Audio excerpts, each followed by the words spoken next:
You know, inside every single one of us, there are these two ancient, incredibly powerful, and totally opposing forces. One of them wants to go out and build an empire in the real world, but the other wants to find peace in the world within. And believe it or not, the battle between these two pretty much defines our lives. So a great way to think about this is with two archetypes, two classic characters. On one side, you've got the spirit of Alexander the Great, that drive for action, for conquest, for shaping the world around you. And on the other side, you've got the yogi, the embodiment of stillness, of mastering yourself, and finding power from the inside out. So I want you to just pause for a second and ask yourself, honestly, as you go through your day, your work, your life, which one of these two is really steering the ship? Are you all about chasing those external goals, or are you focused on cultivating that inner peace? To really get to the heart of this whole internal conflict, we first have to understand the players. So let's break down exactly what it means to be the conqueror and what it means to be the sage.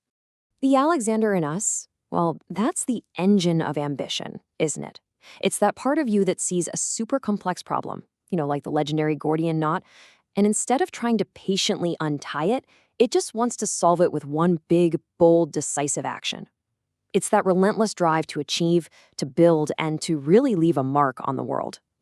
And then you've got the yogi, which is, well, the complete opposite. This is all about the journey inward. It's not about shaping the world, it's about mastering yourself. This is the practice of finding your stability, your calm, right in the middle of all the chaos, of getting through what some ancient thinkers called the mud of existence to find real clarity and peace. Now, here's the wild part. This isn't just some abstract metaphor. These two worldviews actually collided in a real-life, totally dramatic encounter that perfectly captures this clash of philosophies. All right, so picture this. The year is 326 BCE. Alexander the Great, who is basically the master of the known world, has pushed his empire all the way to India's Indus Valley. And it's there that he comes across this group that just fascinates him.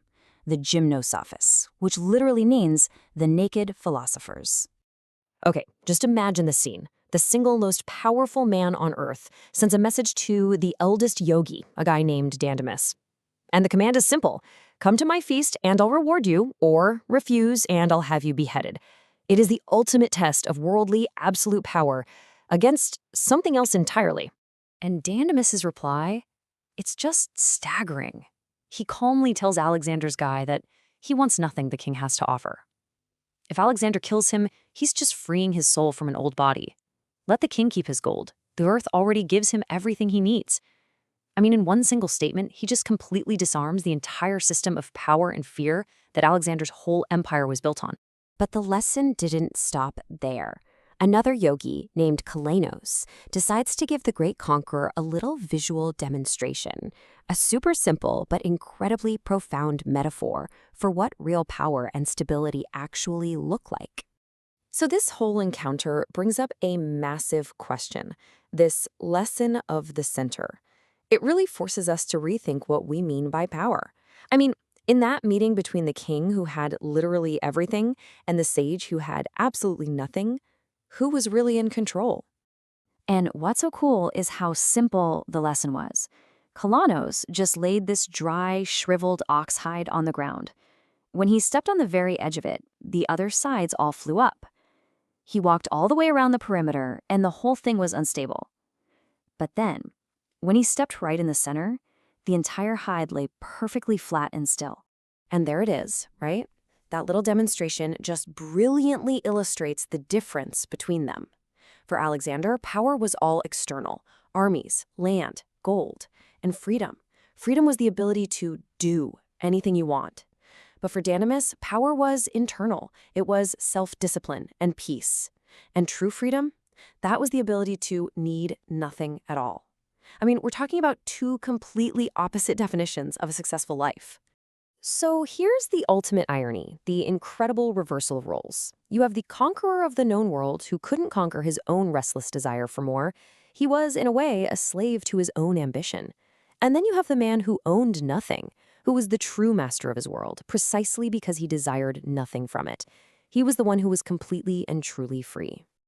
Okay, but let's zoom out for a second. What if this isn't just a battle between two philosophies inside of us?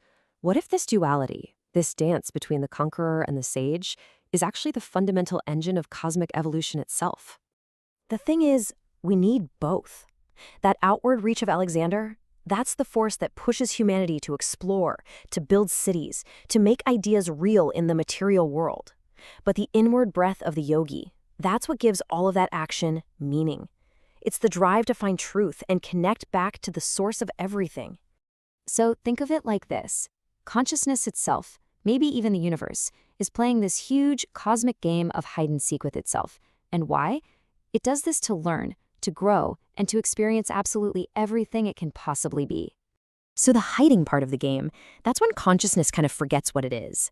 It gets lost in the material world, lost in the illusion. And this creates the ego, the Alexander archetype. It's the belief that we're all separate little individuals who have to compete and conquer just to survive. And this, right here, is what creates all the drama and friction of history. But then comes the seeking. This is the part of the game where consciousness starts to wake up, to remember. This is the yogi's journey, the quest to look past the ego, to find that universal source within, and to realize that, hey, everything is all connected. So the real end game here isn't to pick a side. It's synthesis. It's bringing them together. The next stage of our evolution is to become what you might call a sovereign creator, someone who can use all the tools of Alexander, but with the deep wisdom of the yogi. This isn't about abandoning ambition. It's about infusing it with purpose. It's got taking bold action from a place of inner stillness, not from a place of restless desire. Okay, so that's the big idea. But what does this integrated consciousness actually look like in our world, right here, right now? Well, let's see how this whole thing plays out when we apply it to the biggest frontiers we're facing today: artificial intelligence and space travel. Take AI, for example. With an integrated mindset, AI stops being this potential threat that we have to conquer or fear. Instead, it becomes a mirror, reflecting our own consciousness right back at us. As it starts taking over more of the really complex logical work, it could actually free us up to focus on what we do best, things like creativity, empathy, and spiritual growth. The goal becomes this beautiful symbiosis between our human intuition and AI's incredible logical power. And it's the exact same shift in perspective when we look at space. Instead of being the next territory for Alexander to conquer, space exploration becomes a spiritual journey for the yogi. It gives us a chance to develop a real planetary consciousness, something born from the pure awe of seeing our tiny blue home from so far away.